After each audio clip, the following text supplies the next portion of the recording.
أعوذ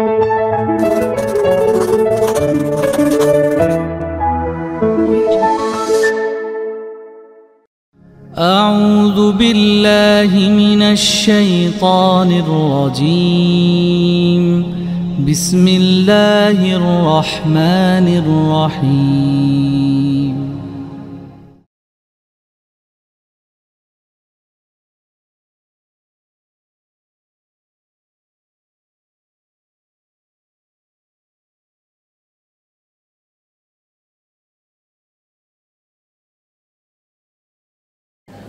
Assalamualaikum warahmatullahi wabarakatuh.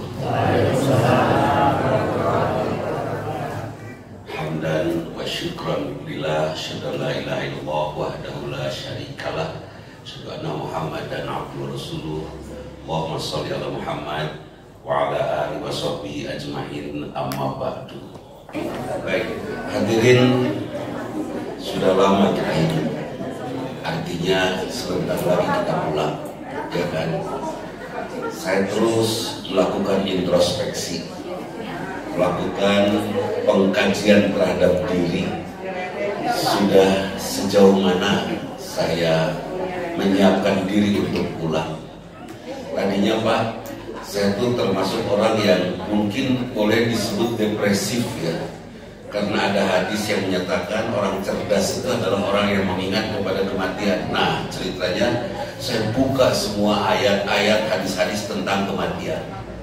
Akibatnya tertekan saya. Sieun Bu, tidur takut tidak bangun. Kemana-kemana takut nggak pulang gitu kan. Takut terus. Sampai akhirnya saya konsultasi ke dokter kandungan. Ya, untung itu bisa diganggu.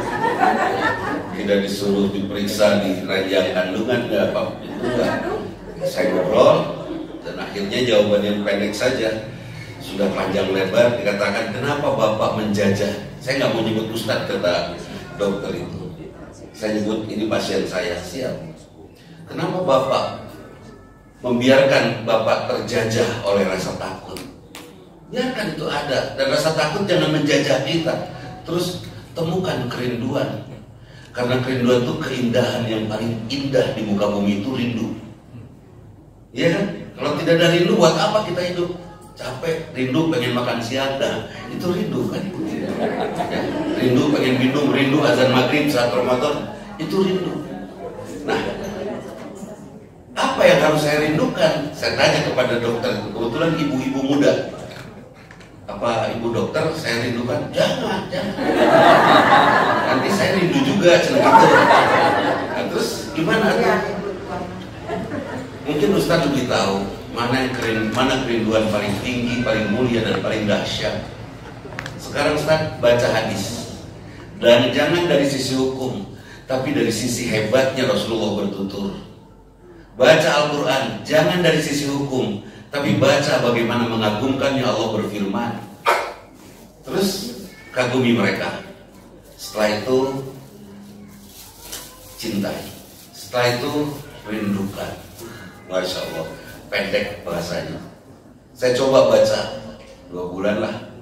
Akhirnya saya kagum kepada Rasul, meskipun baru 1 strip lah ya. Saya kagum kepada Allah, belum dalam. Akhirnya rasa takut itu kalah oleh rasa kagum saya kepada Allah dan Rasul. Sekarang saya tenang itu.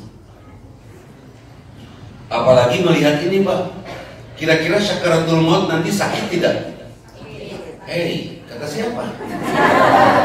Nabi Idris pernah. Nabi Idris itu penjahit. Nabi Idris itu yang menemukan jarum. Dia Nabi fashion. Nabi Idris ini pernah mati dan hidup lagi, dan beliau menceritakan tentang sakitnya syakaratul maut. Kemudian Rasulullah mengalaminya sakit itu, dan Rasulullah meminta kepada Jibril di tengah-tengah beliau menghadapi syakaratul maut, Jibril tolong sampaikan kepada Allah, jangan ada lagi umatku yang membelaku yang meninggal sakit dalam menghadapi syakaratul maut, biar aku saja. Jibril pergi sebentar dan kembali lagi, dan Jibril mengatakan Allah mengabulkan permintaan. Cintanya Rasul itu makin kagum dong saya kepada Rasul. Sudah Pak, sakaratul maut tidak sakit Pak, tos tinggal maut. Tenang lah, selamat meninggal. Enggak sakit. Nah, kemudian sudahkah kita diampuni oleh Allah? Ini pertanyaan berikutnya. Sudahkah kita diampuni oleh Allah? Kira-kira sudah diampuni belum? Insya Allah, yakin saja. Ada dua dosa itu. Dosa fahsya dan munkar. Dosa munkar ini sudah selesai. Kita melanggar aturan-aturan Allah, oleh Allah dimaafkan. Innal hasanata tudhibna syai'at. Sesungguhnya perbuatan baik, amal soleh, sedekah, infak, zakat, ibadah dan lain sebagainya menghapuskan dosa. Selesai.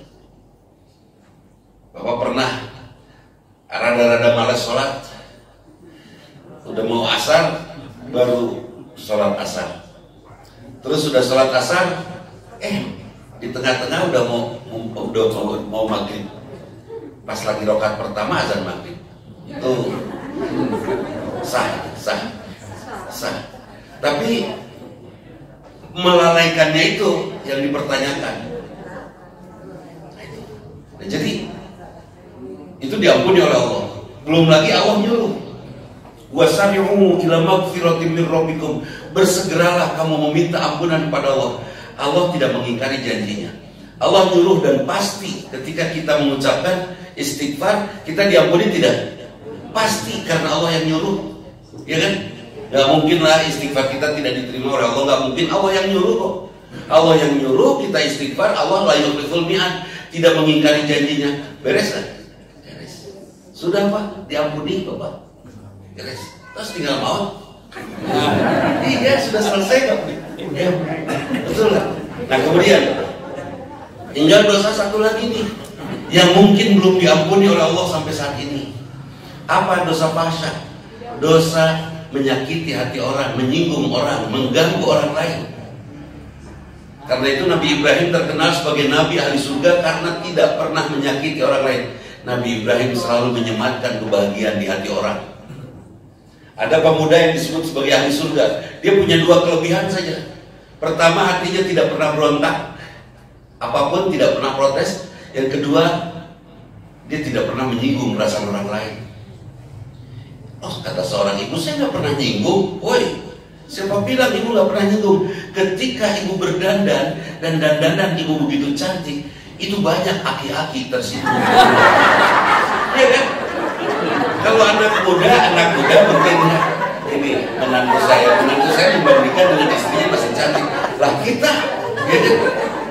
Bandingkan ketertian, aduh, ayam, kan gitu. Itu menyinggung perasaan. Karena itu wajar kalau kata Rasulullah, rapi sajalah, bersih sajalah, jangan tabarrus, jangan berlebih. Jangan sampai pakai bulu mata palsu. Iya sih, pakai cadar. Dia pakai cadar, saya setuju itu. Pada yang pakai nikoh, pakai cadar saya setuju. Karena menghindarkan fitnah, saya setuju. Saya apresiasi kepada mereka. Dan istri saya kadang-kadang juga pakai. Ya. Kenapa istri saya pakai? Nggak tahu, seneng juga ya. Anggapnya master gitu. Oke. Tapi udah pakai cadar, bulu mata kemana-mana. Iya. Asli Nabi. Nah itu. Jadi jangan dandanan kita merusak hati orang. Hati-hati.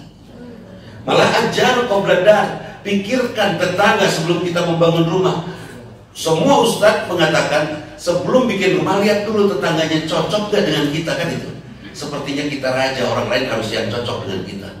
Buat saya, pikirkan hati tetangga ketika kita akan melakukan sesuatu. Mau beli mobil, mata tetangga kecolok nggak? Mau bikin rumah yang bagus, kekinian, mata tetangga kecolok nggak? Hati tetangga tersayat nggak dengan kita seperti itu? Sampai banyak orang berburuk sangka kepada kita. Ih, itu pegawai negeri golongan 4, udah kebeli BMW 4, sigana korupsinya. Jangan lu korupsi, siapa tahu nyaki bener pak? Lebih parah, lebih parah. Artinya apa? Artinya membuat orang lain sakit, kan gitu. Lakukan sesuatu, pikirkan orang lain. Saya pernah pak itu hari apa ya? Bulan lalu lah saya mau ke Jakarta. Saya mau ke Jakarta, dia ajak dulu teman, sini dulu nggak mau, keburu-buru di Jakarta. Alah, Jakarta jam sekarang ini paling 1,5 jam kosong ini. Terus ya udah, saya datang ke rumahnya. Rumahnya itu punya garasinya sebesar masjid ini. Lebih malah, 18 mobil masuk garasinya. Terus saya dibawa ke pojok garasinya. Nah ini mobil saya ini, baru ini. Ini nunggu STNK-nya 8 bulan. Lama betul ya. Masuknya mobil mewah. Oh, gimana? Coba Ustaz naik saya. Terus turun lagi. Ya, dari garasi Pak. Ya, udah jelas lah mobil mewah enak kan. Wah, nyaman sekali tuh. Udah, ini buat Ustaz, mobil Ustaz tinggalin. Pikiran pertama saya, kalau saya bawa mobil ini ke rumah dan ini disebut mobil saya, hati tetangga tersayat enggak? Ya enggak? Nanti tetangga ngomong, aduh, yang sudah merasa miskin makin merasa miskin gara-gara saya terasa makin kaya kan gitu. Bahaya itu. Saya pikirkan itu. Karena saya takut dosa. Dosa apa? Dosa fahsya. Kalau hati tetangga tersayat, saya harus meminta maaf kepada mereka. Dan saya tidak tahu siapa yang tersayat kan itu. Siapa yang matanya kecolok. Saya bukan tidak mau nikah lagi, bukan. Misi ada yang sakit hati gara-gara saya nikah lagi. Bukan istri saya, tapi wanita lain.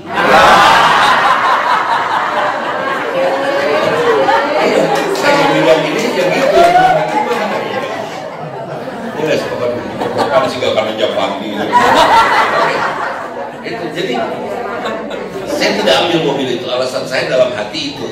Tapi saya tidak mau ucapkan karena teman saya ini juga mungkin sudah nyolok mata tetangganya.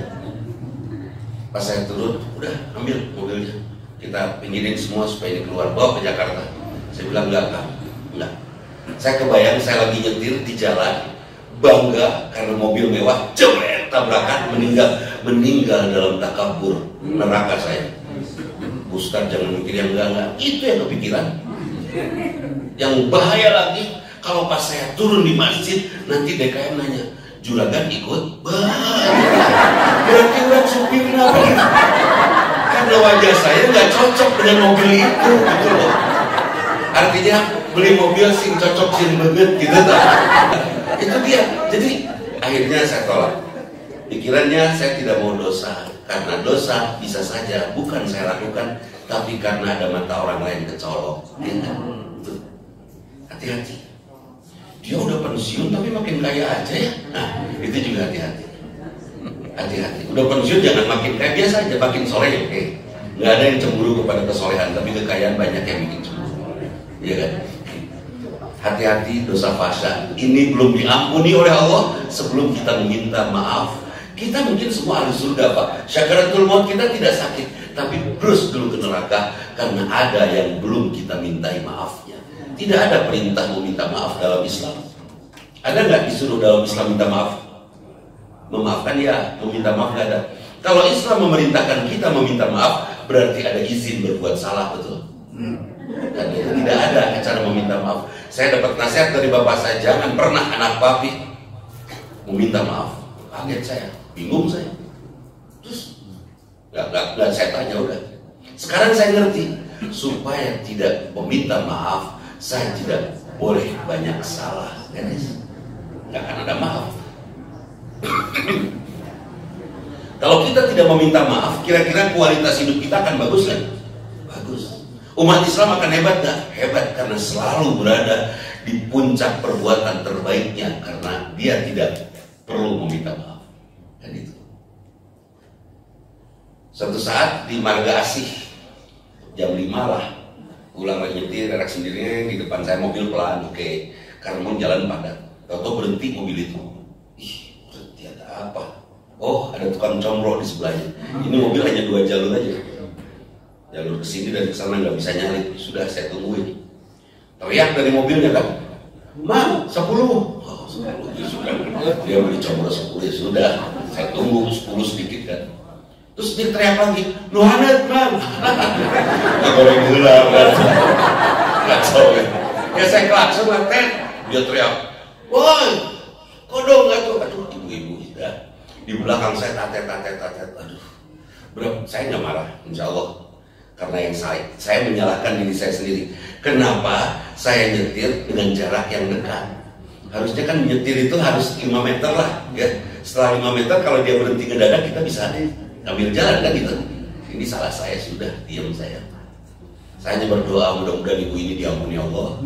Mudah-mudahan ibu ini kaya raya. Nah, kaya raya karena orang kaya nggak akan dicombro di situ. Udah, begitu jalan. Ya Allah. Yang salah tukang combro si ibu atau saya? Semuanya salah. Tapi yang paling salah siapa? Si ibu. Kenapa berhenti kan gitu ya? Yang jelas-jelas pakai mobil tukang combro nggak salah. Kalau di situ mungkin dia sedang istirahat, ya gitu. Nah, jadi hati-hati dengan dosa fahsyat. Hati-hati. Ibu bangun tengah malam menatap suami yang nyenyak tidur. Jadi ya bisa jadi dosa kan ketika ibu bikin gibah sendiri. Kacau. Coba dulu jadi sama Mas Rudi. Dasar. Dosa kan? Kalau suami nggak pernah gitu ke istrinya, asli nah, sumpah. Begini laki-laki itu lebih santun, lebih setia. Oke. Jadi waktu istrinya nyenyak tidur, ya, waktu istrinya nyenyak tidur, suaminya menatap istrinya ketika dia kagum sama istrinya. Alhamdulillah ya Allah. Nuhun hanya gitu. Atau kalau lagi kesel, hidup kayaknya gitu.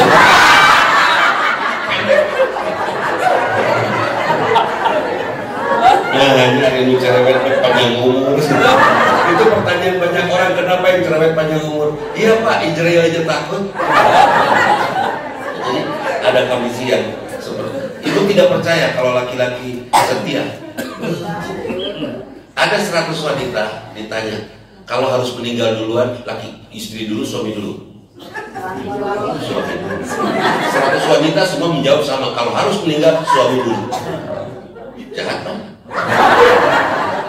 Sebaliknya laki-laki ketika ditanya kalau harus meninggal, laki-laki suami dulu, istri dulu. Semua suami menjawab, kamilah yang harus duluan, kasihan anak-anak. Edun tuh aing. Aing. Kalau laki makhluk setia jangan salah itu. Edun tuh. Edun bisa. Terus betul kan ya, kami tidak sanggup ditinggal istri, kami lebih milih duluan, betul kan? Semua sama. Tapi istri mah coba pagola tuh. Gelingnya si amit-amit. Tapi memang gitu kenyataannya kok. Dosa fahsyat, hati-hati di rumah dengan tetangga, parkir mobil hati-hati mengganggu tetangga sebelah kita, hati-hati itu fahsyat. Nah jadi mari kita jaga hati kita, karena yaumun la yanfa'u malun wala banun illa man atallahu biqalbin salim. Suatu saat nanti tidak ada gunanya harta, anak, keluarga, teman, sahabat, ribuan orang, jutaan orang, link kita, rekanan kita, nggak ada gunanya kalau hati kita tidak sehat. Dulu Mutakin meninggal. Pas meninggal ada 13 juta orang berdoa sama mendoakan Dudi agar masuk surga dan diampuni Allah. Dikabul mah 13 juta lah. Dikabul mah. Bahkan sepanjang Dudinya tidak sehat hatinya. Saya masih pemarah, saya masih pendendam, saya masih protes. Saya sudah siap jadi aki-aki, insya Allah cucu saya ada 4, tapi saya tidak siap tidur jeng ini. Bahaya. Siap ketang siap. Karena nenek-neneknya saya rawat, istri saya rawat. Jadi saya jelek. Ketika saya jelek, doa mereka untuk saya nggak ada yang dijabah. Titip Pak yang hadir di sini, sehatkan hati kita. Jangan tersinggung lagi, jangan gampang kesel lagi, jangan protes lagi. Pak RT mau gimana, kumadinya, Pak RW itu kumadinya, wali kota, bupati, gubernur, presiden itu kumadinya. Kita yang soleh saja. Kita tentang presiden punya pilihan, silakan doakan dengan kesolehan kita. Mudah-mudahan negeri ini mendapatkan presiden yang diridhoi oleh Allah. Sahawe bebas. Tapi apal beren.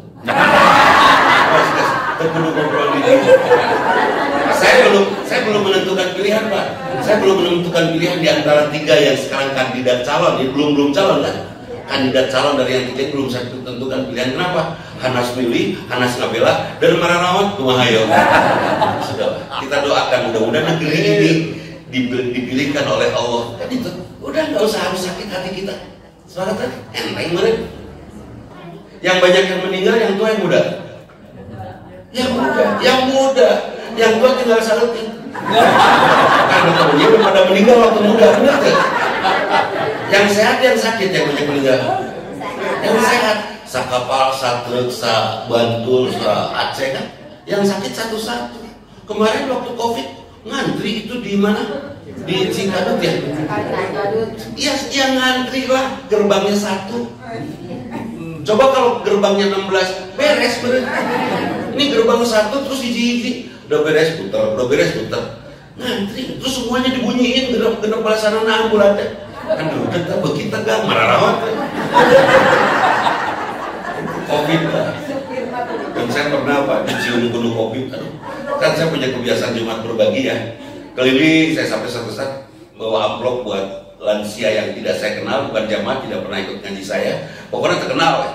Gak boleh temannya teman, tetangganya teman, gak boleh. Yang tidak kenal se-Bandung Raya setiap Jumat Pak, sudah berapa tahun lah? Dari tahun 2017 saya lakukan setiap Jumat. Kami bersepuluh mengumpulkan uang setiap minggu 5 juta dan kita kumpulkan, kita bagikan. 10 orang. Sampai satu malam, bulan Juli tahun 2000 berapa? 2021 gitu. Yang paling tegang waktu itu tengah-tengah Jumat.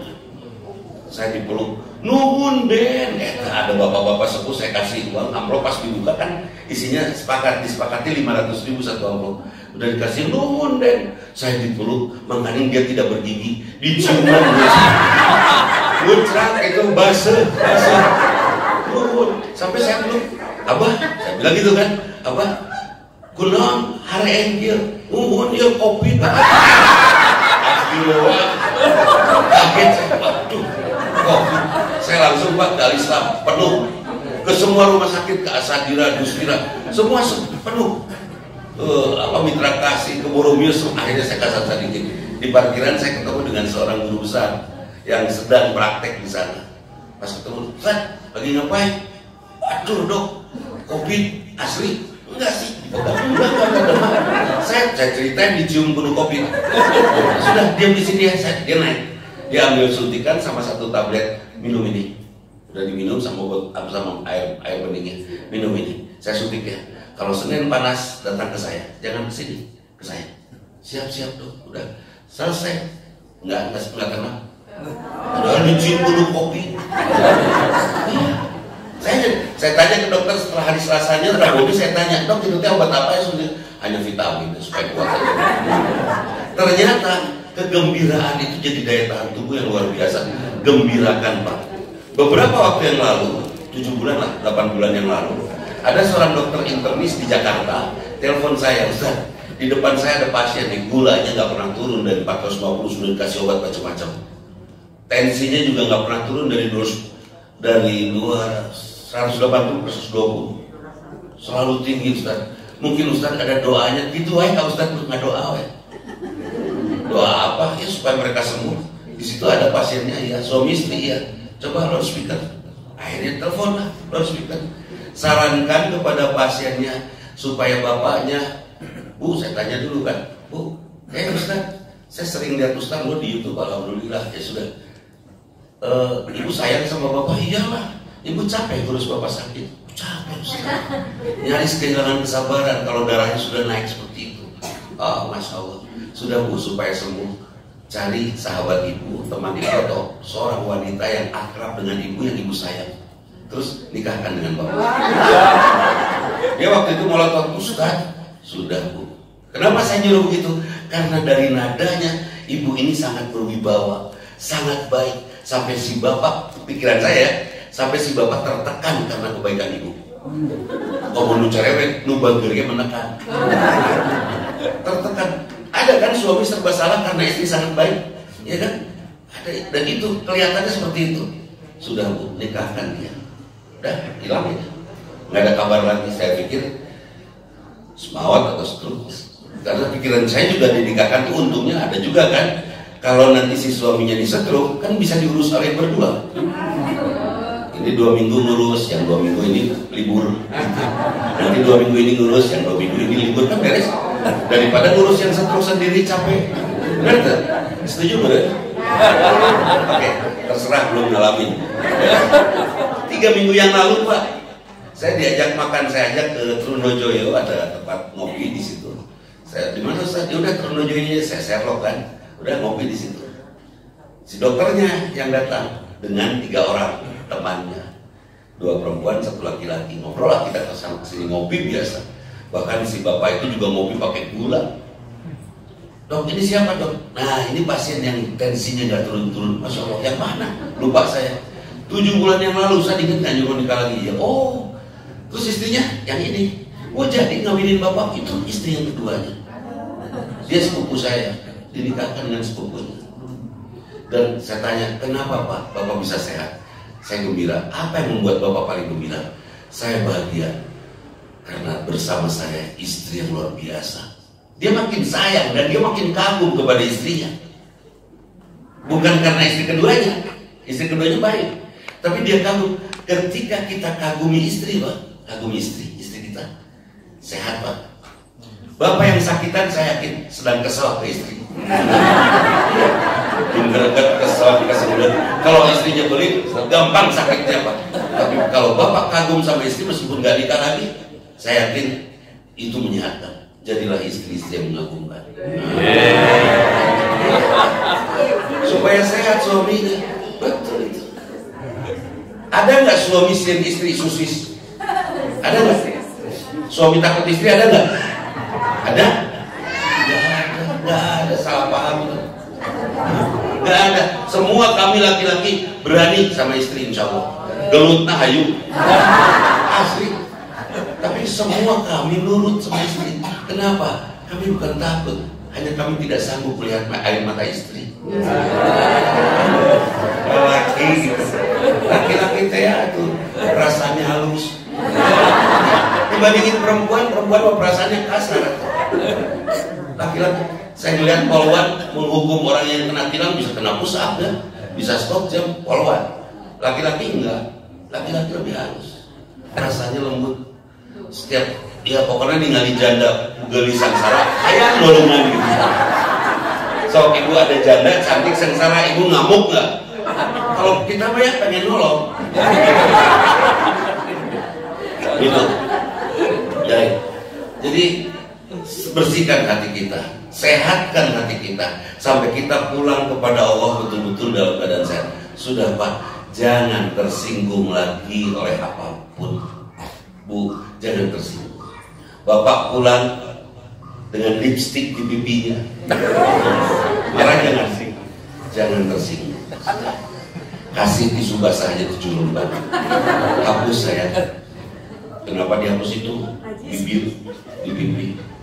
Bibir siapa itu? Siga donat gitu. Ini jelek gitu. Ini hapus pakai tisu basah 7 lembar. Nih pakai tanah sedikit. Kenapa pakai tanah? Najis. Udah, gak usah pakai marah, Ibu udah gak usah marah lagi. Ternyata betul ada kabar bapak selingkuh, gak usah marah. Karena orang yang dizolimi doanya dijabah, syaratnya tidak marah. Jangan marah. Mama tahu papa pacaran lagi sama orang Magayu, tahu. Kemarin juga mama ngelihat papa sama beca berdua, mama gembira. Kenapa gembira? Nyata jadi tukang beca. Justru yang bahaya kalau mama papa pakai beca sendiri atau bahaya. Nggak bosen. Kenapa mama nggak marah orang yang dizolimi Pak Mama? Mama ingin doa mama dijabah. Emang mau ngedoain apa? Mau ngedoain bapak? Ngedoain bapak masih insaf, sing soleh, sing surga, terserah. Mama nggak marah juga buat apa lagi? Papa lagi jalan ke neraka, kenapa mama harus ngikutin? Ya, papa jalan ke neraka, kenapa mama harus ngikutin? Marah-marah bener tuh. Tetap kan sampai ke neraka. Beres? Nggak usah udah. Dan satu hal, ketika mama tidak marah, doa mama dijabah. Emang mau doain apa? Ya mama papa sing ke surga, sing soleh. Amin. Laki-laki yang masih judes, amin. Dan satu lagi Pak, ada 2 doa mama. Yang pertama, mama berdoa mudah-mudahan Allah memberikan jodoh ke mama. Laki-laki soleh, pinter, kasep, benar, bagir, membahagiakan. Apa kata suaminya? Hari orang kumah, aku malu. Lihat tadi gitu, doa yang dizolimi dijabah, didinya rek mawat, rek ngacang rumah dunia, orang benar malu. Lihat Dan satu lagi doanya Pak, naon MBB ABCDD, naon MBB ABCDD, mau beja-beja habis dicomel dan diedan. MBB ABCDD. Maksa suaminya ya sudah tapat lah. Mama ngedoain mudah-mudahan Papa pas Noel membobogohan pas maut, amin. Aman tuh. Jadi pembobogohan jeung geulis. Jadi toel indah. Di toel maut. Selamat pacaran kumadinya cing. Beres. Tidak usah pakai marah. Tidak ada sejarah yang menyatakan marah bisa menginsafkan seseorang keadaan. Jangan marah. Alhamdulillah Pak, saya 40 tahun berumah tangga, alhamdulillah gak pernah marah sama istri saya. Asli. Sampai anak saya nyebut itu normal, seberapa meter tapi gak ada actionnya gitu. Kata anak-anak, ya buat apa marah? Istri saya salah itu proses lah ya, menuju benar, bukan salah permanen kan itu. Proses itu. Istri saya pakai mobil nabrak dan keke beneran pakai mobil ini jadi ahli beneran. Ya udah, tidak usah jadi ngamuk. Buat apa marah? Saya capek, dia kesel. Gak usah marah. Karena anak-anak perusak mobil saya sudah benerin aja beres tuh. Anak saya jadi hati-hati kan berkendaraan. Gak usah pakai marah. Ada kesel, ada, itu ada. Greget pengen nyakek ada. Tapi ditahan Pak, ditahan. Dan saya berjuang untuk meredakan dan menyejukkan hati. Caranya? Ya saya dinginkan hati. Caranya gampang lah. Sodakohnya ke istri. Jadi setiap saya marah sama istri saya transfer dia. Beneran nih Roh, beneran. Kenapa? Kenapa ternyata ketika saya transfer dingin hati saya, istri saya gembira, beres kan? Belakangan istri saya tahu, oh begitu di YouTube ya, dia lihat di YouTube. Jadi Bapak setiap marah transfer, iya. Setiap marah katanya, iya. Dia pergi ke bank, print kan. Segini Pak, kaget dia. Kan ada uang rutin, uang yang tetap itu setiap marah transfernya segitu. Itu dari dulu terus. Dia hitung ratusan kali Pak. Astagfirullah. Alhamdulillah sekarang dia makin pika sebelum. Supaya ditransfer terus. Dia makin soleha, alhamdulillah. Subhanallah, enggak boleh, saya enggak boleh. Bapak udah. Dan ternyata saya juga baru tahu. Bapak tahu nggak kalau Umi marah gimana? Bapak tahu. Kalau Umi marah pasti ada menu yang indah, yang hebat buat Bapak. Betul. Jadi kalau dia sedang kesal, pasti meja makan tuh untuk makan saya ada menu-menu yang luar biasa. Dan kalau dia kesal, dia siapkan makanan enak. Kalau saya kesal, saya transfer dia. Seimbang ya. Makanan saya nggak istimewa kok, makan saya cukup ceplok telur satu, garnish atau hiasannya. Nah baru hiasannya yang saya hargai, kayak gulai, sate kambing, biasa. Lu taman sama ceplok no. Kenapa saya jaga marah ini? Karena bapak saya bilang jangan pernah marah. Sekali kamu marah, satu keburukan istri kamu nampak dan kamu akan mudah bosan. Hindarkan kebosanan dalam hidup kamu dengan tidak marah. Karena dengan tidak marah, terus gimana caranya supaya kita tidak marah? Jadilah fotografer yang hebat. Oke. Seperti apa fotografer yang hebat? Kalau saya lihat di sini ada bunga, saya potret, cetrek. Hasilnya bagus. Itu yang bagus yang motretnya atau bunganya? Bunganya cantik kan itu ya. Saya potret tempat pembuangan sampah air tadi Pasir Ruci. Cetrek, saya potret sampah. Saya kirim ke PBB. PBB dapat apresiasi, saya dapat hadiah foto lingkungan terbaik tahun 2023. Itu yang hebat, sampahnya atau yang motretnya? Yang motretnya. Ya kan? Saya ingin jadi fotografer yang hebat. Karena itu saya selalu harus mampu dan alhamdulillah selalu bisa menemukan angle bagus dari istri saya. Selalu saja dari sini kita harus jadi fotografer, selalu menemukan keindahan istri. Tapi Ustaz saya mah liur, istri saya tinggal di tidur liur. Itu bukan istrinya yang liur, tapi dia tidak jadi fotografer. Dia tidak mampu melihat angle yang bagus, betul? Nah, temukan angle bagus. Kalau ternyata nggak ketemu, tugas kita membuat istri cantik, Pak. Modalan. Mama, 5 juta skincare. Mama 5 juta pedicure. Udah itu. Mama kemarin papa ngeliat mama main badminton. Pas mama nyemes, kenapa yang nyangsang di netnya bener? Bener menyangsang di net. Ngaplek saya ngaplek. Nah ini 50 juta beresan.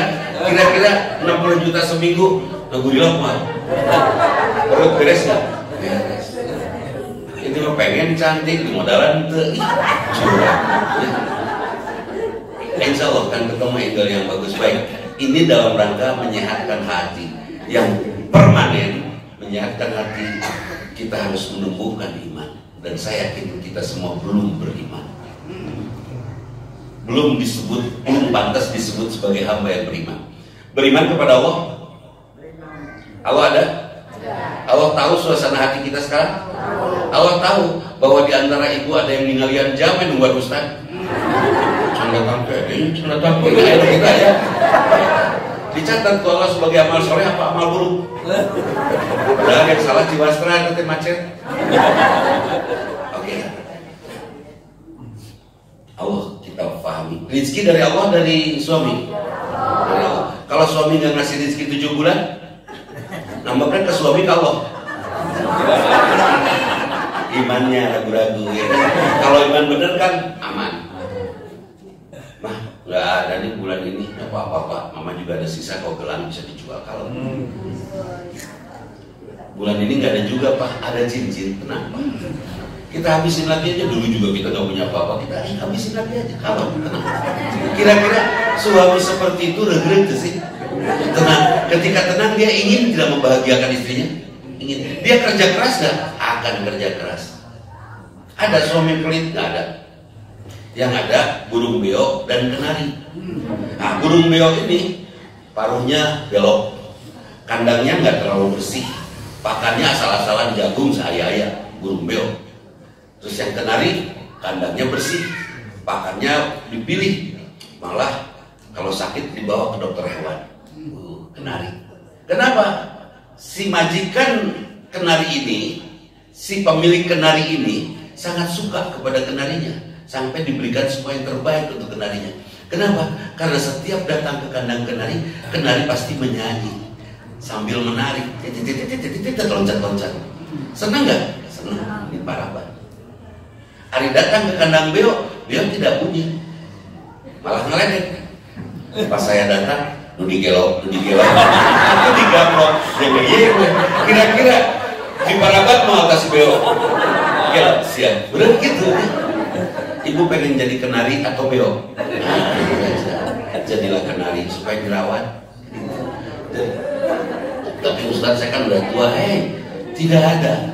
Sudah tua kemudian boleh disebut tidak cantik, tidak ada. Ibu teh cantik bu, kata teman seangkatan. Iya. Kenapa kita suka reuni? Karena pasti ada yang ngomong teteh menigelis kene, pasti. Jangan nanya cantik enggaknya ke cucu, jangan. Adek, nenek cantik gak? Orot. Tanyanya ke teman seangkatan. Itu pentingnya reuni menyehatkan kita. Bu jangan GR saat reuni masih disebut cantik ya, karena pasti begitu. Dan itu memang dinamika yang akan menyehatkan kita. Ibu masih cantik. Dan apa yang dihayalkan, dimimpikan, dilamunkan oleh laki-laki, coba. Laki-laki melamunkan yang dicintainya. Sebut saja kita masih lajang, masih sendiri. Apa yang kita lamunkan tentang wanita yang kita cintai? Tidur bareng, bener tuh? Bermimpi ingin tidur gogoleran sama dia. Bukan pengen ngobrol, mau ngopi berdua, mos, boros itu mah. Ngogoler akhirin, kan tuh ngogoler. Itu yang dimimpikan semua laki-laki itu. Karena berbaring bersama itu mimpi laki-laki, tolong bu titip. Saat ibu gogoler sama bapak terkhusus mau tidur, tampillah yang cantik. Singgelis mau tidur teh, penuhi selera birahi suaminya. Boleh, saya ada teman saya kasih tahu seperti itu, dia polwan pak. Satu malam itu dia tidur pakai seragam polisi. Karena polwan, suaminya pengusaha. Suaminya bilang kan sama istri, mama ini di seragam kayaknya udah tidur. Papa suka nggak? Suka, segagang lihat pak sudah tidur. Terus kenapa pakai seragam?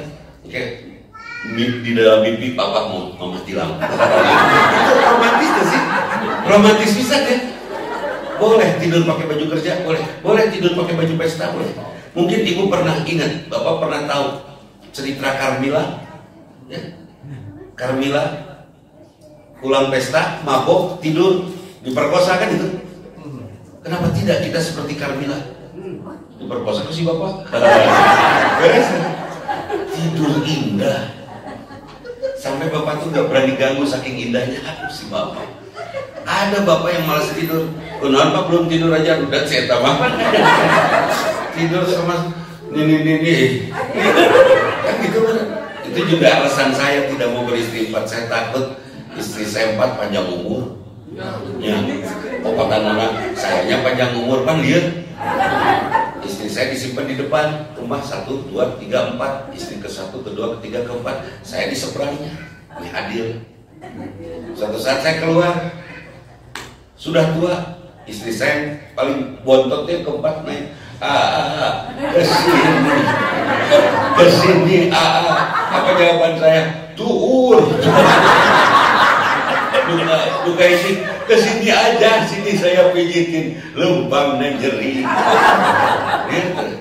Mending hiji. Jadi hadirin, mari kita percaya Allah ada, percaya. Mau mengabdi kepada Allah, mendahulukan Allah atau mendahulukan keinginan kita. Kita lagi sholat duhur, pas lagi sholat duhur beres selesai wiridan, biasanya kita ba'da duhur, tiba-tiba ada yang teriak, Assalamualaikum teteh, ini ada rizki nih, saya mau bayar hutang sekalian saya lebihin ya. Kira-kira diterusin dulu ba'da duhurnya atau ambil dulu atau kalau ngambil dulu, seberapa penting Allah dibandingkan uang itu? Oke? Itu pertanyaan kita. Berarti iman kita kepada Allah masih tidak lebih mulia dari uang. Ada orang, aduh bro, di Jumatan rapat, selalu saja suka si Jumatan, hanya sering gitu. Rapatnya lewat oleh Jumatan karena bosnya non muslim. Apa yang terjadi? Tidak lama dari situ perusahaannya gubrak kolaps. Saya bilang, rapat kan itu untuk Jumatan. Dia sudah menomor 2-kan Jumatan dibandingkan dengan pekerjaannya. Gitu. Menghadap Allah itu kan, ya Allah. Dia bayar hutangnya 100 juta Ustaz. Silakan bawa. Selesaikan dulu itu ba'da duhurnya. 100 juta besar loh Ustaz. Silakan ambil. Kalau Anda ambil uang itu, disimpan dan pasti lupalah ba'da duhurnya dan diteruskan. Terus kalau uang 100 juta beak tuh habis. Nggak penting itu. Ya kan? Nah itu ini harus diwaspadai oleh kita. Hati-hati, iman kepada Allah lumayanlah ada ya. Sekarang iman kepada malaikat. Iman, oke. Tahu malaikat menyaksikan kita sekarang? Ada yang mencatat kebaikan, keburukan, tahu? Yang mengantarkan rezeki dari Allah untuk kita siapa?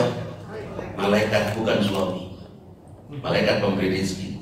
Kalau suami tidak ngasih uang, tetap yang disalahkan suami lain malaikat. Nasibnya, si dunia orang beriman.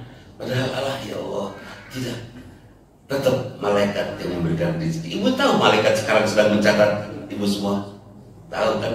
Contreng, amal soleh. Ibu tahu di antara ibu ada yang menatap saya penuh kecurigaan. Kacau susah, kacau. Jadi malaikat, hei contreng, tahu itu? Tuh, malaikat. Meskipun kita sering sekali lupa bahwa malaikatlah yang mengantarkan kita semua. Saya sering ditanya, Ustaz sendiri kesini? Enggak, bareng sama malaikat banyak ada. Nyotok kudu diobrol, harus disadari malaikat itu ada kan itu ya. Tahu Pak, Bu, sekarang Israel muter-muter di depan kita ini, di atas kita ini, tahu kan? 70 kali sehari semalam sehari, 70 kali dengan putaran. Ada yang nyebutnya sejam, ada yang nyebutnya sehari, ada yang nyebutnya setiap detik. Artinya sering sekali Israel datang. Disadarikah itu? Beriman pada malaikat rada turun lagi. Sekarang beriman kepada Rasul. Mau meniru Rasul. Rasul selalu mendahulukan Allah daripada yang lainnya. Dan Rasulullah tidak banyak meminta kepada Allah, justru berpikir apa yang Allah inginkan dari saya. bukan apa yang harus saya minta dari Allah. Meskipun Allah mengizinkan kita berdoa, tapi tetap Rasulullah selalu berpikir apa yang diinginkan oleh Allah. Kita mendahulukan keinginan Allah atau mendahulukan keinginan sendiri? Harusnya Allah. Ada resep, Pak. Saya bersama istri saya kompak 10 tahun sudah, genap tahun 2023 dari 2013. Saya tidak menginjakan kaki ke mall, ke supermarket, ke Alfamart, Indomart. Kalau butuh saya minta tolong. Beliin ini, atau telepon ke teman-teman yang kerja di sana. Beliin ini. Jadi saya tidak tahu ada apa di mall.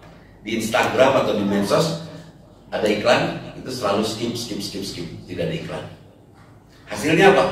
Saya tidak tahu untuk apa uang 1 juta, untuk apa uang 5 juta, gak apa. Karena tidak tahu, jadi gampang gak ngasihinnya untuk bersedekah.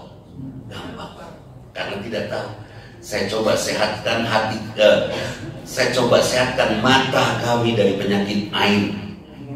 Penyakit ain itu apa? Penyakit kabitaan. Kabitaan kali itu ayam, mula laki mah bokasa sahak. Ninggalin lucu pengen, ninggalin itu pengen. Rasulullah bersih matanya, tidak mudah terusakkan. Saya sudah tidak mengerti lagi buat apa uang. Kenapa? Karena saya tidak tahu buat beli apa. Saya nggak ngerti apa yang harus dibeli. Ya kan? Yang ada aja di rumah. Kalau jam saya rusak, paling saya minta tolong. Kamu lihatlah jam lah. Nomor anu di toko yang bagus. Udah beres. Nggak usah saya pergi sendiri.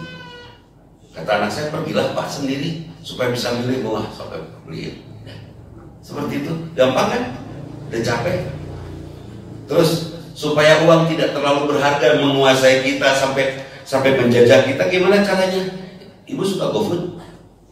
Suka ya beli GoFood ya? Kita jarang pergi ke supermarket belakangan, tapi supermarket datang ke rumah. Pakai panggil kan? Ya pagi nanti ayam nanti pakai. Kalau mau bayar GoFood, sebut saja 157 bayar atau 175 DSM. Berikan lebih kepada mereka. Insya Allah hati kita akan dilunakkan oleh Allah. Hati lunak untungnya apa? Gampang menerima hidayah. Hati lunak untungnya apa? Gampang menemukan husnul khatimah, hati yang sehat. Oke, beriman ya kepada apa tadi? Rasul. Beriman pada Quran. Quran benar? Benar. Oke. Firman Allah, Quran benar ya? Benar. Dibaca Quran jangan baca. Yakin semua isi Quran benar? Kalau kita baca tapi kita tidak mau mengamalkannya dosa. Kalau ada ayat Quran kita baca tapi kita tidak mau mengamalkannya dosa. Kata Quran, nikahilah olehmu wanita-wanita yang cocok dengan cicing hula cicing. Fankihu ma qawalakum minan nisa masna sulasa wa ruba. Nikahilah olehmu wanita-wanita yang cocok denganmu 2, 3 atau 4. Yang cocok, yang nggak cocok jangan. Ya, milih berarti. Wa in khiftum alla ta'dilu fawahidah. Kalau kamu tidak sanggup untuk melakukan keadilan, kalau kamu khawatir untuk berbuat, tidak mampu berbuat adil, maka 1 saja. Betul kok? Tapi bagaimana tahu kami adil atau tidaknya kalau kami tidak nyoba? Benar? Coba dulu lah. Coba. Itu Quran. Melalui masjid ini kita sepakati. Coba. Mari kita hapus ayat itu. Setuju? Kita hapus surat An-Nisa ayat 3, setuju? Hapuslah. Oke. Kalau tidak dihapus, baca jangan. Baca. Kalau dibaca amalkan jangan. Amalkan.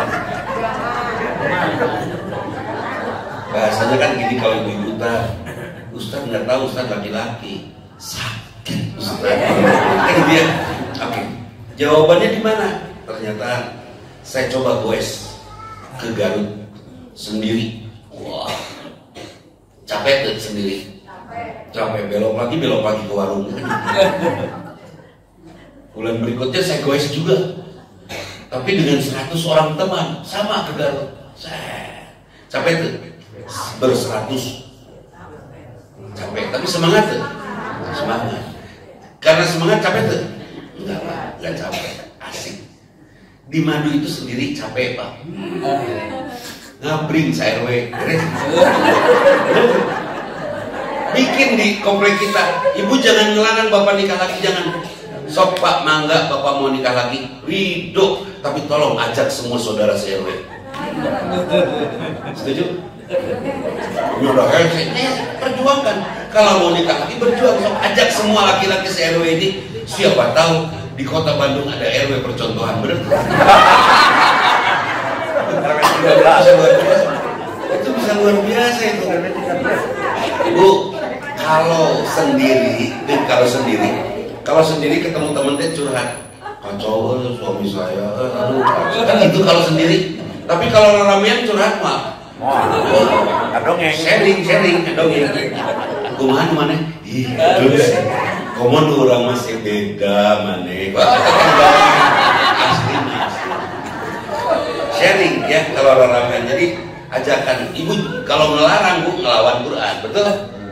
Tapi kalau nyuruh dengan syarat bolehlah. Syaratnya bukan adil dan adil belum tentu bisa, belum tentu nggak bisa kan itu kan untuk urusan adil berdua. Tapi tolong ajak semua saudara kita se-RW. Tidak melanggar Quran kan? Ini way out. Tenang. Mana Pak RW? Nah, Pak RW nanti memberikan ultimatum. Kawin masal aja supaya hukumnya seperti itu. Nah, hadirin udah beriman pada Allah, malaikat, Rasul, Quran. Yang kelima, beriman pada kematian, sadar bahwa kita akan mati. Akan beriman pada akhirat, tahu akhirat itu berat. Siksa di akhirat itu dijagai oleh malaikat yang syidadun biladun, malaikat yang tegas dan kasar. Serem gak? Dan di neraka tidak ada istirahatnya. Atau katanya capek lelah istirahat. Jebret. Ayat istirahat di neraka nggak ada. Makanannya zakum, buah berduri, ranu.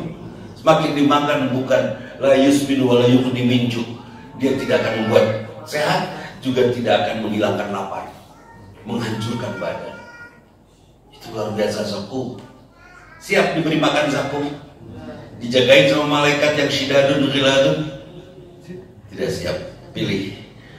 Mending ke neraka, mending dicandung. Salah kesimpulan. Tapi yang jelas saya hanya memberitahu bahwa neraka itu berat, surga itu tidak usah dibayangkan. Mual kabayang, saya ingin bersama suami saya ke surga. Geus teu kudu ngalamun. Jangan membawa kebahagiaan dunia ke surga, sepakat? Beda. Kita beriman ya itu. Oke. Pertanyaannya, ngetes saja. Pilih mana? Meninggal sore ini dijamin masuk surga, atau meninggal 10 tahun lagi dijamin masuk surga? Pilih. Oke, 10 tahun lagi masuk surga. Boleh. Surganya kita ganti dengan uang. Mending dapat uang sore ini 10 juta atau 10 tahun lagi 10 juta? Kira sore ini atau 10 tahun lagi? Sore. Tarik kanan duitnya jelema. Artinya uang tidak lebih, surga tidak lebih hebat dari uang. Iman kita lebih rendah lagi. Kemudian yang ini yang belum kita beriman. Yang keenam, rukun iman yang keenam, percaya pada takdir. Semua yang baik buruk dari Allah, sepakat? Ibu ridho suami ibu yang ini? Alhamdulillah. Ibu ridho anak ibu yang ini? Alhamdulillah. Ibu ridho keadaan ibu sekarang seperti ini, Pak? Bapak ridho? Alhamdulillah. Giliran dapat sakit, giliran dapat menderita, mulai kita merasa tidak ridho. Kenapa hanya aku yang dapat kanker, yang lain enggak? Pernah itu ada teman saya, umur 43 lah, saya 42 sekarang. Iya, sekarang saya umur 42 lah. Enggak, 42 saya nggak tahu soalnya kapan lahirnya, jadi anggap 42. Ada yang tahu kapan lahirnya? Ada yang tahu? Semua juga berita kan ya? Ada yang tahu? Dia umur 40-an, dia nangis, Ustaz, kanker Ustaz. Ustaz, kanker kelenjar getah bening. Mending kita bening daripada kita kotor. Saya candain, Ustaz gak ada nerei. Saya takut mati Ustaz. Ente takut mati karena kanker yang belum tentu masih jauh bisa diobatin. Saya udah jelas dekat umur saya kepada kematian. Kenapa ente stres dan saya tidak? Sama, kita takut mati kan? Pak RW takut kan mati? Sama, udah dekat kan? Udah dekat saya udah pensiun kan? Udah dekat lah. Kemarin umur kita ini umur yang sudah memberikan kepada yang muda-muda, silakan wahai pemuda, kelola bumi ini sebaik-baiknya oleh kalian. Manfaatkan negeri ini oleh kalian. Tugas kamu sekarang naratas jalan, naratas jalan di bahasa Sunda, menempuh jalan pulang. Tugas kami menempuh jalan pulang. Tolong kelola bumi ini sebaik-baiknya dan jaga kesehatan hati kami. Jangan sampai kami hanya mengeluh dan mengeluh melihat karya kalian. Itu bahasa saya kepada anak muda. So, ini tugas kalian. Ada anak muda genit-genit mangga, itu memang waktunya udah kayak ngeles. Ada anak muda gumasep, gaya-gaya ngeles, udah ngalita guys. Yang bahaya kalau sudah usia kita Pak, usia sudah 60 tahun, gumasep kene, udah. Uji telah.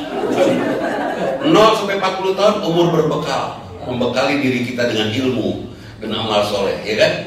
Membekali diri kita dengan pengetahuan benar salah. Umur 40-50 tahun berjuang untuk melakukan kebenaran. Berjuang, ada salah-salahnya.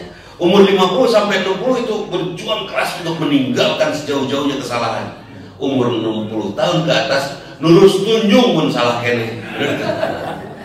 Saya melepaskan tahajud di umur gini itu sudah keterlaluan. Srek maut pasti kena orang yang sholat kan gitu ya. Sudah mau meninggal. Saya tidak sodako di umur ini. Srek maut pasti kena ngurus hitung duit. Tuh pantes. Yang muda nih menantu saya Noel, wanita lain dosa. Jadi cekek kurang. Noel, tapi diampuni nggak oleh Allah?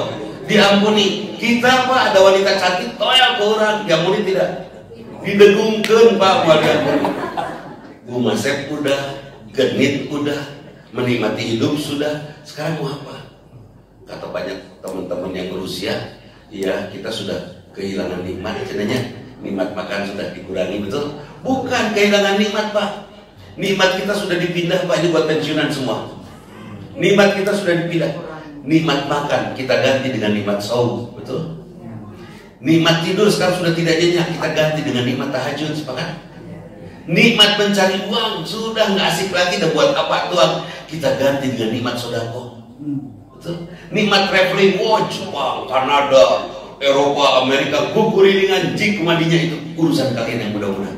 Kami sekarang sedang menikmati silaturahim dari rumah tetangga ke tetangga, saudara ke saudara, itu kan itu nikmat.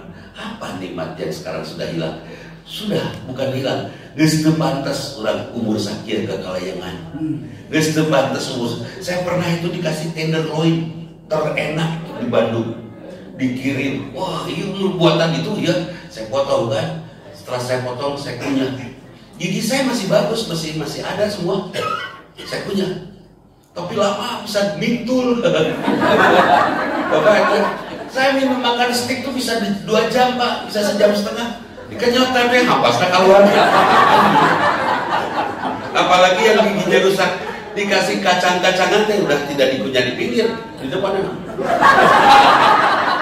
Geus pantes. Geus teu kasep lah pokoknya mah. Celana jeans, jaket kulit, wah. Gambar tangkorak, suguhan kacang tanah.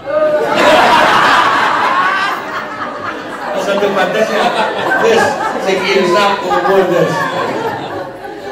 Jadi saya ada seperti itu. Nah, keimanan kita kepada rukun iman yang keenam termasuk menyadari usia kita. Berdirilah di atas usia kita dan berbuatlah sesuai usia kita. Usia kita semuanya sama, mau tua mau muda, usia akhir zaman, usia maaf.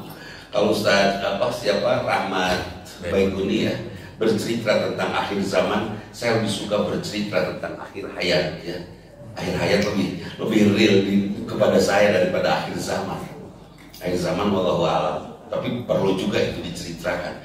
Dan itu bagian Ustaz Rahmat Baikuni akhir hayat selalu berbuat baik Pak, komunikasi dengan istri diintensifkan. Saya sudah mulai rajin ngobrol sama istri saya. Kenapa? Karena kami akan tua, yang kami khawatir kami panjang umur. Kabayang tuh wayah kieu umur segini amok-amokan marah-marah terus sama istri.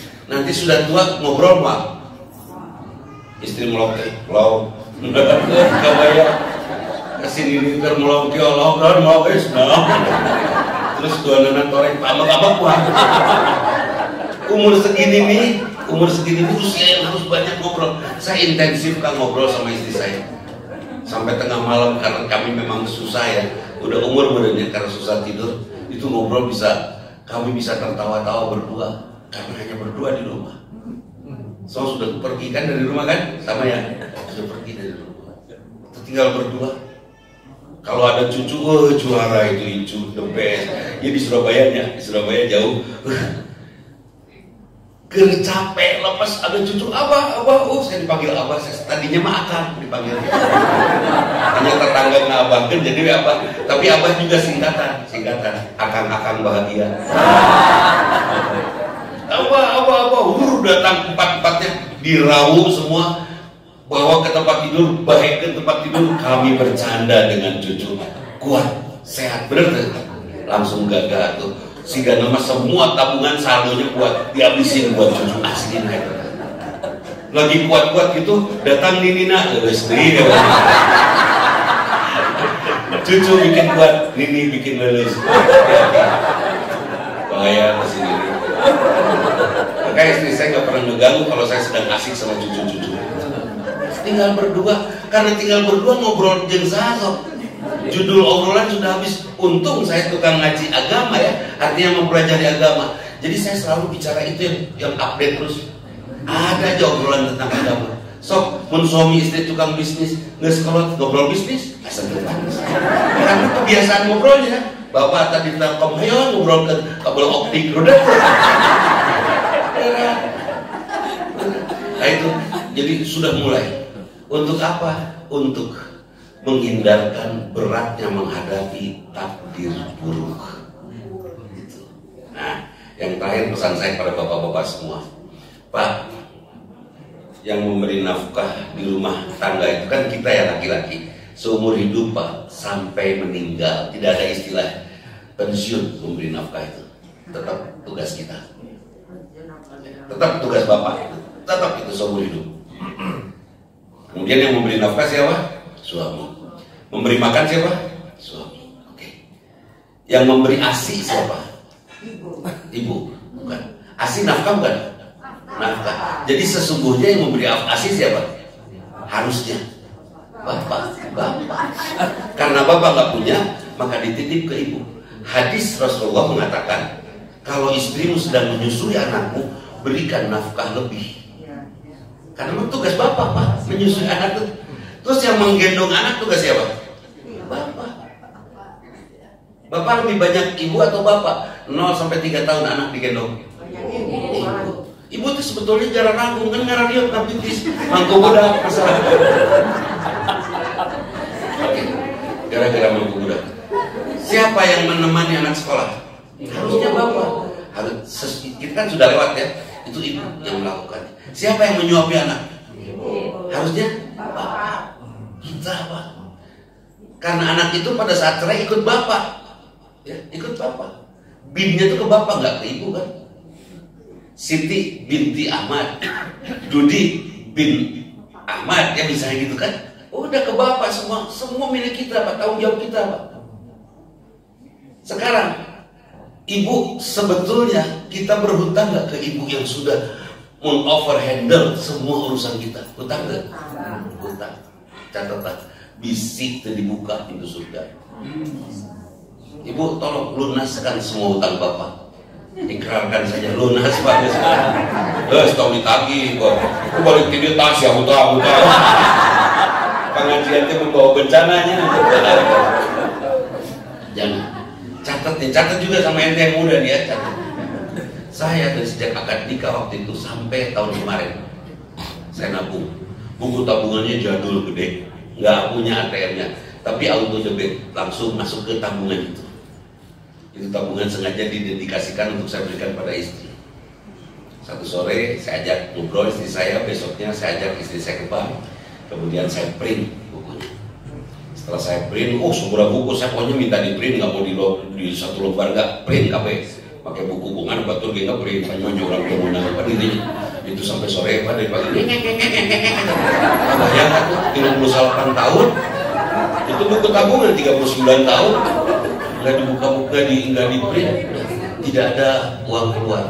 Sengaja saya kasih tuh Umi, nggak ada uang keluarnya. Nyus bapak ini nabung buat apa?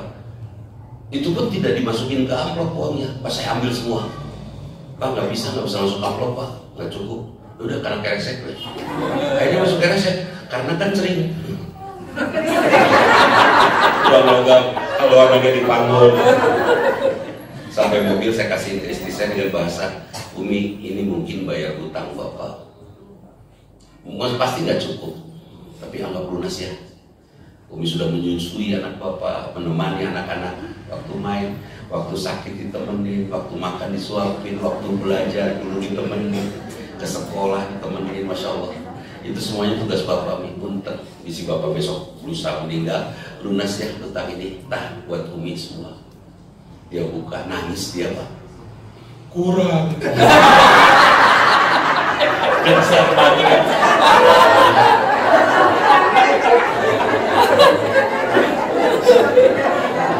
Iya itu saya lakukan. Asli Pak saya lakukan dan anak saya kaget. Umi pas turun dari mobil, Umi dari mana? Tungguin rumah dikunci. Dan bapak di bank. Nih Umi dapat oleh-oleh uang dari bapak. Teladani oleh kalian sebagai suami, berterima kasih sama istri. Ini saya langsung dia juga, iya dah, kumade ya teh. So, dan kita nggak akan sampai Pak ke sini kalau dirawat sama istri tercerai benar tuh. Benar-benar gantung diri so. Masya Allah, kan luar biasa itu. Nah, ini bisa jadi utang Pak. Atau urusan sekarang saldonya saya ya Pak. Seadanya aja. Mau 1.000, 2.000 mah bayar hutang nih mah. Misalnya kita hanya punya 2 juta bayar hutang. Saya baru tahu tadi di pengajian sudah sekarang bayar hutang. Udah itu aja. Bayar Pak. Laut gitu. Ibu mah nggak usah minta Bu, itu mah bapak. Kalau bapak nggak ngasih juga doraka gitu ya. Ibu mah nggak usah minta, nggak usah. Kenapa saya sebut seperti itu Pak? Karena ya Allah ya Rabbana. Kebayang nggak sih? Berapa banyak ASI yang sudah diberikan? Boleh, bisa kita. Kalau ibu istri nggak mau menyusui, boleh. Anak kita disusui pada orang lain, boleh kan? Rasulullah kepada Halimah Sa'diyah, aku nggak mau menyusuin anak. Oke, di sana ada kok yang lucu yang bisa nyusuin. Ya, terus kalau ada yang lucu yang bisa nyusuin, kira-kira mahal tuh mayarnya. Daripada rendah, mending lo iya nya. Itu bersyukur. Jadi Bu, ibu teh ahli surga, tinggal satu lagi. Takdir beriman kepada rukun Islam, rukun iman yang ke-6. Kalau kata Allah kepada bapak-bapak ini yang taat di semua kepada Allah, kata Allah, bapak kawin 2, 3, 4. Kira-kira mau bilang apa sekarang? Taat pada Allah untuk disiksa. Bilang apa? Siap ya? Bapak kawin, siap tidak? Siap. Cekek. Gini. Bapak kawin, kata bapak pasti kenapa tidak bunyi, bisa dicekek. Bapak kawin, kata bapak siap, ya kan? Pastilah kemungkinan siap. Dan perintah Allah kita takut benar tuh. Bapak kawin siap, cek ibu naon. Kalau bapak nyebut siap, kata ibu siap juga. Gerak. Balik sok. Nih, nah itu katanya langkahi dulu mayat saya. Jangan langkahi dulu mayat saya, nikahkan dengan CRW gitu. Saya resmus. Jadi kalau ini menurut ayat Quran surat tadi saya bilang, nikahilah olehmu wanita-wanita yang cocok denganmu. Bapak kawin, kata bapak siap, kata ibu jangan. Coba tolong bersuara Bu, supaya kata bapak siap, kata ibu. Oke. Cek Allah ya, cek Allah. Bapak kawin, cek ibu. Kawin cek ibu. Please. Bapak kawin, kata bapak siap, kata ibu. Kawin. Kawin. Kawin tidak, kawin jigwe dari gitu. Jigwe, sokwe. Oke. Itu ibu nyebut tidak, jangan, awas we, sokwe, jigwe. Itu kerpasnya jeung saha? Dengan Allah. Wani. Itu harus diwaspadai. Karena itu Pak, tong nyiar-nyiar istri pinarakaan. Tenang Bu, masih ada jawaban. Jangan nyiar-nyiar, Bapak nggak usah lah. Jangan membuat istri akhirnya dia kufur kepada Allah hanya karena kita mengambil lagi kebahagiaan hidup kita. Dan perlu diingatkan, punya istri 4 itu tidak membahagiakan. Capek, nungges-nges kelir, kudu ngabagi waktu, ngabagi hati, ngabagi tenaga, ngabagi harta. Capek lah, mending hiji we. Udah yang satu aja dibikin indah terus. Kores, kentok gitu tuh. Nama mobil mah. Udah yang satu aja dibikin cantik, terus itu aja. Sampai alhamdulillah. Jangan kamu jadi suami yang membuat istri mudah berubah kecuali keturunan. Karena ada turunan gampang bisa. Jangan bikin rudet dia, bahagiakan saja. Dan jangan istri membuat suami gampang berubah. Dan alhamdulillah saya dengan istri saya dibandingkan adik-adik saya. Kenapa adik saya digundulan wae ayo? Kuis. Saya sedikit, istri saya sedikit rupanya. Kenapa? Karena kami sudah tidak lagi berumah tangga, tapi berumah canda. Capek aja. Dan memang ngobrol dengan perempuan susah Pak kalau tidak tahu triknya. Ada seorang suami nanya sama istrinya, "Mah, kalau papa meninggal, mama mau gimana?" "Ya, mama mau menikah lagi kalau ada jodoh, mau merayakan ini rasa." Itu teh tahu nggak buku perasaan bapak najib. Tapi bapak nggak ngomong aneh-aneh, ya sudah mah.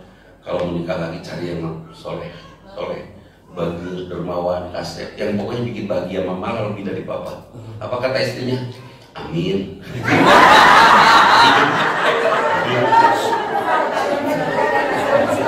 Sebaliknya istri yang nanya sama suaminya, kalau mama meninggal, ya apa yang udah naon deh, yang nikah deh, bisa umur panjang sendiri kan udah pupuk bener, yang nikah deh bener mah, udah didinya mau siap-siap, orang cari maut mesti didoakan maut, apa yang ditanya ya?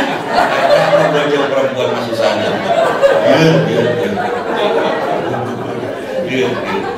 sekarang dibuat asik aja lah ya. Rumah kita dibuat asik aja Bu, jangan ada cemburu, jangan ada apa, sehatkan hati kita sampai kita pulang kepada Allah dalam keadaan betul-betul sehat ya.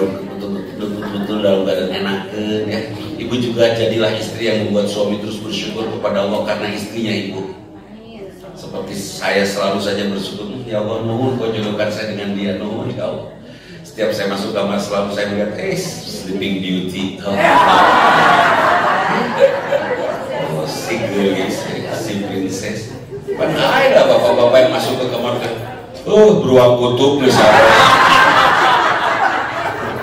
Kayak begitu. Itu kebahagiaan, ya kebahagiaan. Bahagiakan. Nanti kalau bapak masih suka motor-motoran moge, gitu, ya hobinya motor, ibu harus penuhi seleranya karena selera laki-laki itu tinggi. Penuhi seleranya. Spray atau gambar bengkel, daster gambar onderdil. Kalau daster gambar onderdil dioprek mah, mau diantar. Kalau bapak seneng burung-burungan, ibu gambar macam-macam burung di daster, pasti dikuriling sih. Gimana naon, cik dibuka jerona naon, sudah seru. Gimana? Suami tato motor, suka motor, hari spray Hello Kitty. Aku tidur pas bangun tidur teh, udah pas tadi sore aing nyimpi di gembrong anak kucing. Kan ramenya. Jadi dibuat asik lah ya Bu ya. Titip Bu, kita teh sudah kalau mau ujian lisan, kita sudah dekat ke pintu kelas untuk dipanggil oleh penguji kan itu ya. Sudah di depan kita. Karena sudah di depan sudah sok sing getol ngapalkeun supaya apa? pas diuji kita bisa aman, ya bisa lulus gitu loh. Ya, jangan sampai kita menjadi seorang yang tidak siap. Perbanyak saja amal soleh. Kalau dalam bahasa saya kepada teman-teman seangkatan yang 10 orang yang saya sebut, yang kami sebut itu di tim gaspol. Gaspol, beramal soleh. Kemarin pengobatan massal sukses dan kebetulan pas pengobatan massal saya broadcast. Siapa yang menyumbang? Turun menyumbang. Sehari aja udah beres itu. Dana pengobatan massal selesai dikumpulkan oleh mereka. Kita punya juga persiapan dananya beres. Kenapa pengobatan massal? Kan ada BPJS. BPJS ngantri, kasihan mah jangan rungkul kudu kau pakai BPJS ya. Udah ngariung di RW gitu kan. Tetap bikin pengobatan massal sukses. Kemarin hitanan massal. Hanya insya Allah ke depan akan ada hitanan massal tingkat dewasa. Ada lihat tingkat dewasa. Aduh, nyunatanan ini supaya tidak berpengaruh kan. Jadi kita gas betul-betul. Jumat keliling, Sabtu pengobatan massal. Terus pokoknya selama masih ada tenaga, sepanjang masih ada dana, kita kerahkan. Dan insya Allah ini saya juga mengundang tanggal 29 Juli ini, insya Allah akan ada peresmian, bukan peresmian lah ya, tasyakur selesainya pembangunan masjid di madrasah. Saya punya madrasah gratis Pak, 23 tahun saya kelola sendiri, saya cari uang sendiri buat honor gurunya, saya cari uang sendiri buat makan santrinya, saya tidak minta sumbangan ke siapapun meskipun ada yang membantu. Dan suatu saat saya dapat uang, ada pengemis, saya kasih uang kan, gak ada uang di mobil kecuali uang 100.000 saya kasihin. Terus tadinya si Ganu sakit, kasihan kan, saya kasih 100.000. Tahu-tahu dia ngejawab, jajak kalau ngajak sudah dia sakit. Saya tutup mobil, saya langsung tuh dasar bohong. Saya hanya bicara kepada Allah, ya Allah, ganti ya Allah dengan 1 miliar. Hari Rabu pertama bulan Oktober kemarin. Udah, pengajian saya jam segini nih. Beres ngaji, kita duduk-duduk, ada ibu-ibu sepuh ngasih uang 1 miliar buat saya. Di Jawa itu langsung. Bingung kan saya mau dipakai apa? Akhirnya sepakat bikin masjid di madrasah. Yakin ini betul, yang baik yang buruk semuanya dari Allah. Tidak ada Allah memberikan sesuatu kecuali untuk kebaikan kita, insya Allah. Dan kalau sodako itu menolak bala malapetaka apa dari sodako ini tolak rusak dan kerasnya hati. Itu bencana yang jauh lebih besar daripada gempa bumi, ya kan? Daripada penyakit apapun ketika hati sudah susah untuk mendapatkan hidayah. Saya tidak akan ngajak berdoa berjamaah. Berdoa sajalah pada saat melangkah pulang, insya Allah doa-doa kita akan dijawab oleh Allah Subhanahu Wa Taala.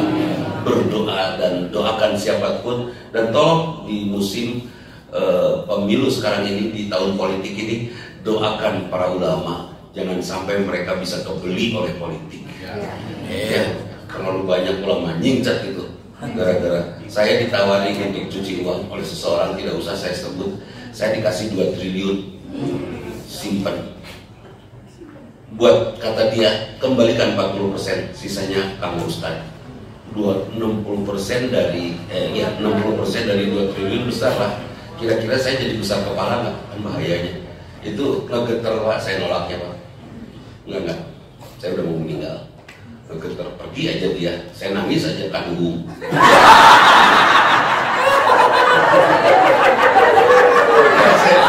Susah mau recall lagi, susah. Gengsi aku. Jadi, Masya Allah, godaannya luar biasa. Sadis godanya. Kemarin saya melihat Idul Adha ya. Idul Adha, kebetulan anak saya sholat idnya hari Rabu, saya Kamis. Yang nggak ada beda-bedanya lah, sama-sama keputusan ulama, insya Allah bukan ulama kaleng-kaleng. Dua-duanya sah. Dan saya melihat anak saya kebetulan khutbah Id juga. Kemudian dia ada teman mengirimkan file rekaman dari khutbah Id anak saya bagus. Dan saya melihat jamaahnya lebih dari 1000, itu juara itu. Sampai saya ngegetar bukan bangga melihat anak khutbah, tapi khawatir. Mampu nggak anak saya menghadapi ujian harta, tahta, wanita? Berat itu. Saya hanya berdoa, kadek godaan harta, ente pernah jadi saksi. Kita bareng Bapak ditawari uang buat cuci uang. Bukan. Bapak berani nolak. Ente pernah jadi saksi Bapak nolak mobil mewah. Berarti. Ente pernah jadi saksi menyaksikan Bapak ditawari untuk jadi menantu orang. Lupa. ditawari jadi menantu batur, berkening lucu pak, kualitas ekspor. Kualitas ekspor asli. Dan saya tolak. Anak saya kebetulan mereka menyaksikan saya menolak itu, termasuk posisi ya, jabatan. Anak saya pernah mendengar saya menolak tawaran seorang menteri untuk menjadi kepala kanwil. Saya tolak di depan anak saya. Kenapa Bapak nolak? Dosanya banyak. Bapak pengen ke surga aja lah, nggak apa-apa. Dan saya mudah nolak karena saya jarang ke mall, karena saya nggak butuh uang, nih jangan duit. Mall kita apa itu? Anak saya belum tentu bisa kan itu. Tolong doakan anak saya kuat menghadapi godaan-godaan. Amin. Karena dia juga sudah mulai berdakwah seperti yang dilakukan Bapak di Jentani, di narutan Bapak di mana betul. Dua-duanya anak saya kadarinya. Ya Allah, waktu anak saya selesai kuliah, Pak, itu ceritanya selesai kuliah S2-nya beres, bikin lamaran, Pak. Kemana kamu? Kerja, Pak. Di mana? Jakarta. Perusahaan apa? Punya Korea, Pak. Ya kantornya di Korea sih, Jakarta. Pasti masuk, pastilah yang nyuruhnya punyanya. Oh ya, berapa kamu dapat gaji pertama ini 6 bulan pertama? 30 juta, Pak. Udah lah. Langsung saya ngomong, perasaan deh, Bapak tuh nyekolahin kamu susah-susah nyari uang buat kamu sekolah. Itu bukan buat memperkaya Korea, bukan. Kalau kamu Bapak nyekolahin kamu terus kamu kerja di Korea, yang kaya kan Korea, bukan Bapak. Jadi buat apa Bapak nyekolahin kamu supaya kamu gampang kenal sama Allah dengan ilmu mudah. Kenal dengan Allah. Dengan ilmu kamu akan sedikit punya masalah, karena dengan ilmu kamu bisa menjawab semua soal-soal dalam hidup kamu. Hanya untuk itu. Terus nafkahnya, jadilah manusia bermanfaat, pasti Allah akan memberikan fasilitasnya. Teguh gawe, saya bilang begitu. Karena saya tahu dia semua mau balik dua-duanya. Tapi kedua tenangnya itu dinafkahkan ke Korea deh. Jadi nggak boleh ada kerja di tempat ini Pak, perusahaan Korea besar loh Pak, ini multinasional. Ya terserah mau memperkaya Korea atau memperkaya kedekatan kamu dengan Allah, bebas. Akhirnya dia robek lamarannya dan dia sudah. Dan qadarullah juga akhirnya dipanggil oleh kampusnya masing-masing untuk mengajar di kampusnya mereka masing-masing. Cara di dosen mengajar jauh lebih bersih daripada kerja seperti itu, saya bilang. Prinsipnya ibunya kolahin anak buat siapa? Buat perusahaan Cina. Halo? Jalan awal betul. Atau buat perusahaan siapa? Kadang-kadang kita sering sekali menyekolahkan anak supaya anak memperkaya orang lain, benar? Saya tidak ridho ini. Karena tenaga saya berat dan saya cari yang halal untuk bisa membuat anak saya kenal dengan Allah dengan ilmunya. Pada bedanya jeung batur teu naon lah. Tapi yang jelas mudah-mudahan kita semua jadi ahli surga. Ada semua diridhoi oleh Allah, kedatangan kita di sini Allah ridho. Dan Pak, jaga jangan dosa lagi Pak. Barang siapa keluar dari rumahnya menuju salah satu rumah Allah, menuju masjid, dia dihapus dosanya. Beres kita dosa kita semua. Dan tentang dosa kita kepada orang tua yang belum kita minta maaf ke orang lain, ke tetangga, ke siapa yang belum kita minta maaf. Pakai motor lampu sen ke kanan belok ke kiri, kan itu dosa. Dosa. Sebab saya pernah jatuh gara-gara itu. Ibu-ibu lampu sen ke kanan berarti dia belok ke kanan, kan saya nyusul ke kiri, ternyata dia ke kiri, kubrak, saya jatuh. Dosa itu. Jadi hati-hati ya. Bagaimana caranya? Minta kepada pemilik mereka, ya Allah ampuni semua hambamu, ampuni si A, si B, si C yang pernah kita perlakukan salah, ampuni mereka ya Allah, ampuni saya, dan maafkan semua kesalahan saya kepada semua hambamu. Mintakan dosa itu, doa itu, ampunan itu, mudah-mudahan kita diampuni oleh Allah dari dosa-dosa yang tidak kita rasa sebagai dosa. Amin. Sakit luka pihatur, hapunten bilian itu pernah, mudah-mudahan Allah ridho, dan mudah-mudahan kita ketemu lagi pada saat-saat ke depan dalam kondisi tetap sehat, jag-jag ya, tetap memiliki niat untuk nikah kedua karena itu adalah semangat hidup. Setuju Bu kalau Bapak punya niat itu? Benar. Sebab kalau Bapak berniat tidak doraka Pak, aslinya Allah mengizinkan terus orang kurang mampu, dosa Pak. Seperti itu.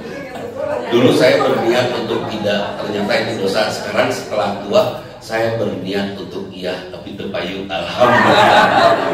Ya mudah-mudahan Allah ridho kepada kita semua. Amin. Dan satu hal yang lain, jaga rumah tangga kita seberat apapun, setua apapun.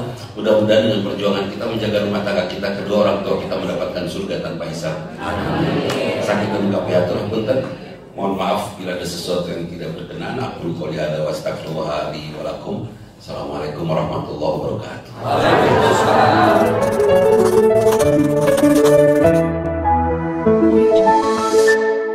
أعوذ بالله من الشيطان الرجيم بسم الله الرحمن الرحيم